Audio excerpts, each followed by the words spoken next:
My name is Joyce Fisher. I'm 30 years old, a financial analyst in Fort Wayne, Indiana. I worked years to buy my own condo. It was supposed to be my safe place. Then one Saturday, the doorbell rang. 3 sharp knocks. When I opened the door, my parents stood there with 5 suitcases. "Joyce, we need to stay with you. We lost our house." Their faces looked desperate, but something in their eyes felt wrong. Too calm, too rehearsed. Have you ever had family show up with a story that didn't add up? Tell me in the comments. Because what I discovered next shattered everything I thought I knew about family. I let them in. Because they were my parents. What else was I supposed to do? They dropped their bags in my entryway. My mom hugged me tight. "You're such a good daughter, Joyce." Her words sounded sweet, but also like a warning. My dad muttered thanks, then started unpacking like he was moving in for good. That night, I couldn't sleep. Their story didn't add up. Bad investments. They owned their house outright. No mortgage. How do you lose something like that overnight? The next morning, they acted like nothing was wrong. Mom bustled around my kitchen, humming while she made pancakes. Dad fiddled with a loose cabinet, saying, "This place could use a man's touch." It looked normal, almost comforting, but it felt staged, like a performance. At breakfast, I tried to sound casual. "So, what's your plan? Looking for a new place yet?" My mom's fork froze. Then she smiled too quickly. "Oh, we're still figuring it out." Dad added, "Don't worry, we won't be a burden." But he didn't look at me when he said it. By lunch, my gut was screaming. Something was off. They weren't asking me for money, but they weren't acting like people who'd lost everything either. My mom kept talking about starting fresh. My dad mentioned my brother, just once, saying he was doing fine. Doing fine? That raised a red flag. My brother hadn't spoken to me in months. Why bring him up now? That afternoon, I watched them closely. Mom rearranged my living room pillows. "This place feels like home," she said. My dad sprawled on my couch, flipping channels. It was like they weren't guests at all. They were settling in. Every time I asked about their next steps, they brushed me off. "Don't worry, Joyce. We're just grateful to be here." Grateful, but also evasive. That night, I locked myself in my room. My chest tight, my phone in my hand. I texted Scott Hayes, my old college friend, now a lawyer. "My parents say they lost their house. Can you check the records?" He replied instantly. "Give me a day, I'll find out." I set my phone down. My heart wouldn't stop racing. Because deep down I already knew this wasn't the whole truth. And the truth was about to break me wide open. The next morning I woke to the smell of bacon. Mom was humming at the stove, flipping pancakes. "Good morning, Joyce," she said warmly. Her tone was too bright, too rehearsed. I sat at the counter, watching her plate the food. "So, any luck finding a new place yet?" I asked. She froze, then smiled quickly. "We're working on it, honey. It's tough out there." Dad chimed in from the couch. "Yeah, real estate's a mess. We'll get there." But he never looked up. Every answer was vague. Every glance between them too quick. At lunch, Mom steered the conversation to safe topics. Dad mentioned my brother. "Busy with his new venture," he said. "What venture?" I asked. Mom shot him a look. "Oh, just some business idea," she said. "You know how he is." No, I didn't. He hadn't spoken to me in months. Their dodge made my skin prickle. By afternoon, I felt like a stranger in my own home. Mom reorganized my spice rack. "This will make cooking easier for us," she said. Us. Dad hung a family photo on my wall. No permission. Just did it. Like they were claiming my space piece by piece. That night I locked my door. I texted Scott Hayes, my old college friend, now a lawyer. "Any updates?" Minutes later he called, his voice low. "Joyce, I checked the records. Your parents didn't lose their house. They sold it. $950,000. The money went to your brother. He bought a property here in Fort Wayne." My chest tightened. "You're sure?" "Positive. I have the deed transfer." I sat frozen, staring at the wall. They hadn't lost everything. They'd handed nearly $1 million to him. Then walked into my condo acting like victims. The next day, my grandmother Clara stopped by. She took one look at me and frowned. "You look tense, Joyce. What's going on?" I told her everything. She listened, hands folded tight. "Lost their house?" she repeated sharply. "They didn't lose a thing. They gave it to your brother. And Scarlett Stone, his girlfriend, is behind it. She's got him wrapped around her finger." Her words cut deep. They hadn't just lied. They'd chosen him again. I looked at the family photo Dad had hung. My brother's smug face stared back like mockery. They expected me to roll over. Not this time. I texted Scott. "I need every record you've got. I'm confronting them tomorrow." My hands shook as I hit send. Because deep down, I knew this wasn't going to end quietly. The next evening, I walked into the living room. My parents were settled in like they owned the place. Mom knitting on the couch, Dad flipping through a magazine. I held my phone tight. Scott had sent me the deed transfer. Cold proof. We need to talk, I said, my voice steady but my pulse racing. Mom looked up, her tone too sweet. What's wrong, Joyce? Dad lowered his magazine, eyes narrowing.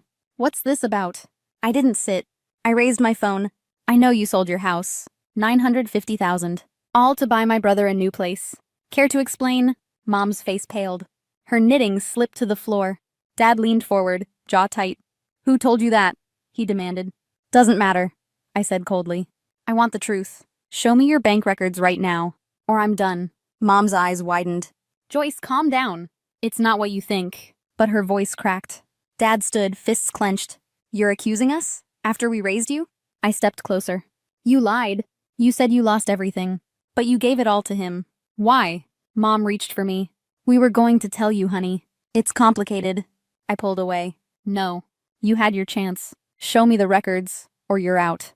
Dad's face darkened. You don't get to talk to us like that. His voice rose. Then his hand shot out. A sharp crack. The sting burned across my cheek. For a moment, the world froze.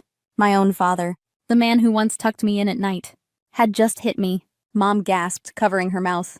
But she didn't move. I staggered back, my hand on my cheek. How dare you, I whispered. You think you can hit me in my own home? The shouting must have carried. Because a knock came at the door. My neighbor, Robert Clark, peeked in. Everything okay, Joyce? I forced a smile, my voice tight. Just a family discussion, Mr. Clark. Thanks for checking. He hesitated, then nodded. I'm next door if you need me. When the door shut, silence fell heavy. My cheek throbbed. But inside me, something snapped. You have 30 minutes to pack and leave, I said. Or I'm calling the police. Mom burst into tears. Joyce, please don't do this. We're your parents. Dad's eyes burned with rage. You ungrateful brat. We gave you everything. And this is how you repay us? I didn't flinch. You gave him everything. You lied to me. Used me. And now you hit me. Get out. Mom sobbed louder. We have nowhere to go. But I'd heard enough. Their tears, their rage. It was all a show. I grabbed my phone. Set it on the counter. Watching the clock tick. 25 minutes, I said flatly. Dad glared, fists still tight. But he didn't move closer. Because he knew. I was done being their victim. Minutes dragged like hours. Mom sobbed on the couch, muttering about loyalty. Dad paced by the window, cursing under his breath. 15 minutes left, I said. My voice flat, phone in hand. Mom's head snapped up. You wouldn't dare, she whispered. Her eyes wide, desperate. Dad snorted. She's bluffing. She's too soft for that. But I wasn't bluffing. Not this time. 10 minutes, I said. My hand hovered over the screen. Dad's voice turned venomous. You'll regret this, Joyce. You think you can throw us out like trash? I met his gaze, unflinching. You made your choice. Now I'm making mine. Mom stood, trembling. Please, Joyce, we're family. Don't do this. I shook my head. You stopped being family when you lied to me. When you thought you could take my home. Dad stepped toward me, fists tight. I raised my phone. 5 minutes. Try anything and I'm dialing. The tension was suffocating. Every second heavy. When 30 minutes were up, I pressed call. 911, what's your emergency? My parents are trespassing in my condo, I said calmly. They refused to leave. Within minutes, 2 officers arrived. Firm knocks on the door. I let them in. This is my property, I said, handing over my lease. They've been staying here against my wishes. The older officer, calm and steady, looked at my parents. Do you have proof of residency? Dad's face reddened. Mom started crying louder. She's kicking us out. We have nowhere to go. Dad jabbed a finger at me. She's lying. This is our home too. The officer raised a hand. Enough. Do you have documents? Lease, deed, anything? They had nothing. The officer turned to me. This is your condo, Miss Fisher. If you want them out, we'll enforce it. Dad exploded. You can't do this. She's our daughter. He lunged forward, voice rising. You'll pay for this, Joyce. You hear me? The younger officer stepped in fast. Sir, back off. Threaten her again and you're leaving in cuffs. Mom pulled at his arm. Thomas, stop, she whispered. But Dad's eyes burned holes into mine. Pure hatred. You have 10 minutes to gather your things, the officer said firmly. We'll wait. Defeat flickered across Mom's face. She stuffed clothes into a suitcase, still muttering. Dad slammed drawers, every motion violent. I stood by the door, arms crossed, watching them unravel. Watching years of betrayal crystallize in this moment. When their bags hit the entryway, Dad turned, spitting venom. You're no daughter of mine. The words cut sharp and deep, but I didn't flinch. You made that clear when you chose my brother. I said, my voice steady, final. Mom reached out, her hand trembling. Joyce, please. I stepped back. We're done. The officers escorted them out. Their figures disappeared down the hallway. I closed the door, leaning against it. The silence thundered in my ears. For the first time, my condo was mine again. But the cost was a family I no longer recognized. Weeks passed. My condo felt different. The silence wasn't heavy anymore. It was peaceful. Mine. I blocked my parents' numbers. No calls, no emails, no begging messages. Just quiet. But word travels in Fort Wayne. Grandma Clara kept me updated.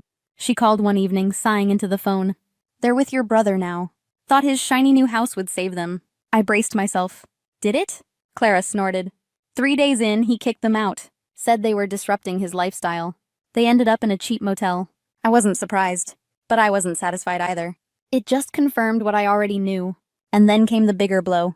My brother's house, the one they'd poured $950,000 into. Gone. Scarlet Stone convinced him to mortgage it.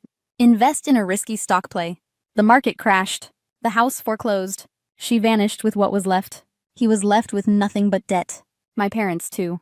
The empire they thought they'd built around him crumbled to dust. Meanwhile, I was rebuilding, steadily, on my own terms. But they didn't go quietly. I heard they'd been telling neighbors I'd thrown them out heartlessly, that I'd turned my back on family. Their lies stung. Not because I cared about their approval, but because they were tarnishing my name. I'd worked hard for respect in this city. I wasn't about to let them steal that too. I called Scott, told him everything. Can we sue for defamation? I asked. He didn't hesitate. We've got a case. The court sided with me, ordered them to retract their words, pay damages. They didn't even show up to the hearing. I didn't care about the money. I cared about the truth. And the truth was clear. Through it all, Clara was my anchor. Every weekend, I sat in her kitchen, coffee steaming, her stories reminding me I came from a line of women who didn't break. One afternoon, she looked me dead in the eye. You did what you had to, Joyce. Don't ever feel guilty for protecting yourself. Her words settled deep. A reminder that family isn't a free pass to hurt you. Looking back, I realized something. I'd always thought love meant giving everything, even when it broke me. But I learned love without boundaries is just an invitation to be used. Now my condo is more than walls. It's my sanctuary, my strength, my proof that I'm enough on my own. And if I had to choose again, I'd make the same choice. Because at the end of the day, protecting your peace isn't selfish. It's survival. So I'll leave you with this. What would you do if someone you love crossed a line? How far would you go to protect what's yours? Share your story in the comments. And if mine resonated with you, hit subscribe. There are more stories to tell. Stories about betrayal, survival, and the power of taking your life back.